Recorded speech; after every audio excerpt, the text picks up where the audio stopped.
Hello, and thank you for viewing our Nurse for 40 video presentation. This presentation will look at health-related issues within Brazil, focusing on the Guarani, Brazil's largest indigenous group. To begin, I'll provide an overview of Brazil's geography. Brazil is officially called the Federal Republic of Brazil. It is the largest country in South America and the fifth largest in the world.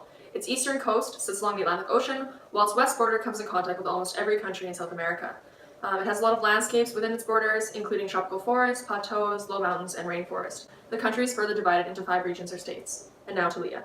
Before being colonized by the Portuguese in the 1500s, there were over hundreds of ethnic groups. The Guarani originated from Paraguay and are now scattered amongst villages in southern Brazil. When settlers and colonizers arrived, they took it upon themselves to dictate the distribution of the wealthy lands Guarani people inhabited. Although in 1822 Brazil gained their independence, this did not grant the Guarani with freedom, despite the constitution stating the rights of Guarani people and their land. Brazil started off as a constitutional monarchy, changed into a two-part government system, and then began democracy in 1954. Fast forwarding to 1960, the government instituted aggressive measures to develop the remote regions of Brazil and promote urbanization of the country. This involved marginalizing the Guarani onto smaller reservations and taking over their land for the production of livestock and agriculture. Guarani religion is based on their close relationship to their land, and effects of colonization still have devastating effects on their people today.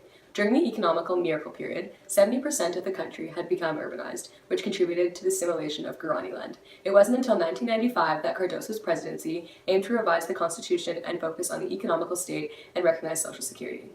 And now to Danielle. Has a population of over 205 million residents with approximately 51,000 Guarani indigenous people and a population density of 20.5 inhabitants per square kilometer. The main language of Brazil is Portuguese. Brazil was the net recipient of immigration, and up until the mid-19th century, many African slaves were sent there. Brazil has a high literacy rate, at over 92% of the population being able to read and write. But there's not a lot of information regarding Guarani literacy. What we do know is the universities in Brazil allocate seats for the indigenous citizens, but in 2008, only 5,000 indigenous students attended university. That's 1% of the national university student body.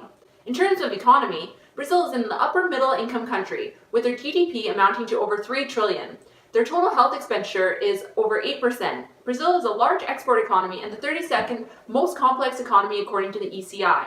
Their main exports include oilseeds, meat, mineral, and foods. To maintain their agriculture, a lot of the Guarani's land was taken from them in a forceful and violent manner, often resulting in death.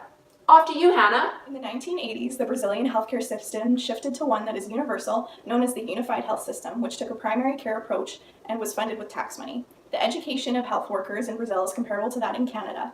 Individual municipalities have a lot of power in their health system, and federal regulatory bodies exist to govern that system. Despite the health system reform, it is reported that Indigenous health services are inadequate at this time. For an in-depth perspective, we will look at health statistics for both the general and Guarani populations. This chart depicts the life expectancy, birth rate, and mortality rate of both groups. As you can see, the Guarani have a much lower life expectancy and increased child mortality. The top 10 causes of mortality in Brazil are largely due to non-communicable diseases such as heart disease and diabetes. Respiratory infections and vector-borne illnesses such as Zika are also a concern. The top causes of mortality within the Guarani population also include suicide and violence. Exploitation for manual labor within sugarcane factories is also a challenge, which results in food insecurity and malnutrition in the Guarani population. And now to Vivian. The major health challenges faced by children in Brazil are injuries, respiratory and viral infections. In the Guarani, respiratory diseases are the most common cause of death, half of which are preventable. Malnutrition is also a serious problem. While the overall life expectancy has increased in Brazil, suicide has increased in Guarani communities. A report done by CDC found that suicide rates among the Guarani was 19 times higher than the national rate. An ethnographic study was conducted among participants in the Guarani community, and they found that youth had higher rates of suicide. They linked this to colonization, rapid social culture change, disturbance in traditional social life, and the progressive dismantling of extended family structures. A Guarani anthropologist and a community leader estimated that 1,000, mostly young Guarani, have killed themselves in the last 10 years throughout Brazil. These studies, using an ethnic perspective, found that youth perceive themselves as marginalized from mainstream society and their own communities, resulting in a sense of social isolation. Brazil is now in a transition phase where they are faced with a double burden of health challenges, as it has characteristics of both a developed and a developing country. Some of their citizens, such as the Guarani, are affected by infectious diseases, while others are living long enough to develop non-communicable diseases and conditions. Brazil may strengthen their health system by acknowledging the social determinants of health, educating their women, growing the current primary healthcare approach, providing catered care to each geographical region, and creating and maintaining disease-specific programs.